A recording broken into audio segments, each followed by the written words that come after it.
제가 고등학교 다닐 때 같은 반에 전교 1등 하던 아이가 있었어요. 그 아이는 아무리 졸립고 재미없는 수업이라도 반에서 유일하게 수업을 듣는 학생이었어요. 아이의 평일 일과 중에서 가장 긴 시간을 차지하는 수업 시간을 누군가는 선생님이 수업을 못해서 입시에는 별 도움이 안 되니까 졸려서 등의 이유로 의미 없이 흘려보낼 때, 또 다른 누군가는 그 수업 시간을 온전히 자신의 것으로 만들기도 해요. 이렇게 중요한 수업 시간에 아이가 온전히 집중해줬으면 좋겠는데 그게 쉽지가 않아요. 하지만 반대로 그 수업 시간을 잘 활용하기만 한다면 누구보다 뛰어난 성과를 보일 수 있을 거예요. 그래서 제 아이가 학교 수업 시간에 집중을 잘 할 수 있게 하려고 제가 쓰는 방법 3가지가 있어서 공유하겠습니다. 1. 학원 숙제보다 학교 숙제를 먼저 해요. 제 아이는 초등학교 때까지는 학원을 다니지 않았어요.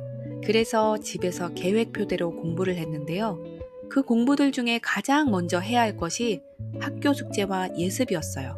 가장 어려운 수학을 먼저 하는 것이 학습적으로 더 효율적일 수도 있지만 학교 수업이 중심이라는 인식을 아이에게 심어주기 위해 학교 숙제와 학교 예습을 먼저 했어요.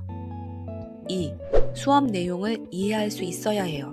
국어 1타 강사님인 메가스터디의 김동욱 선생님은 국어 공부법으로 예습 90%를 강조해요.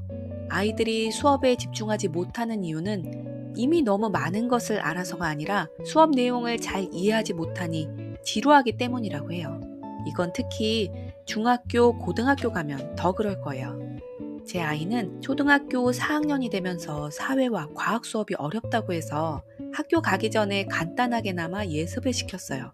아이가 초등학생이라면 국영수만 신경 쓰면 되고 사회와 과학은 중학교에 가서 해도 충분하다는 의견이 있고 저도 동의합니다.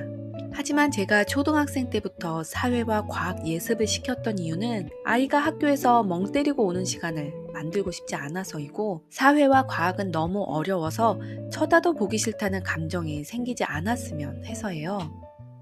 3. 잠을 충분히 자야 해요. 한 유튜브에서 중학교 교실 사진을 보여주는데 대부분의 아이들이 수업 시간에 엎드려 자고 있는 사진이었어요. 제가 학교 다닐 때만 해도 사당 오락이란 말이 유행해서 4시간 자야 대학에 붙고 5시간 자면 대학에 떨어진다고 했어요. 요즘은 이런 말 믿는 분은 안 계시죠? 인간의 신체는 필요한 수면 시간이 있기 때문에 밤에 잠을 못 잔 시간은 낮에 채우게 되어 있어요. 밤에 1시간을 못 잤으면 그 몇 배의 시간을 낮에 가수면 상태. 그러니까 해롱되는 상태로 지내게 해서 어떻게든 채운다는 거죠. 아무리 잠 줄여서 공부해봤자 정작 공부해야 할 낮에는 몇 배로 집중을 못하는 상황이 되니 그것보다 더 비효율적인 것은 없어요.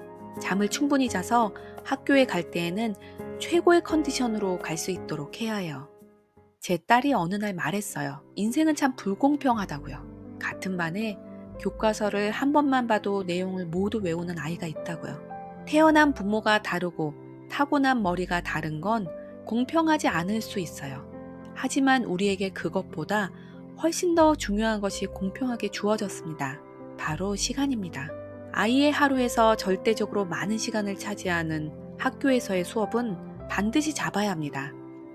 학교 수업에 집중할 수 있는 다른 좋은 방법이 있다면 댓글로 남겨주세요. 이 영상을 본 다른 분들에게 아주 큰 도움이 될 것입니다. 영상 끝까지 봐주셔서 감사합니다. 지금까지 낙수맘이었습니다.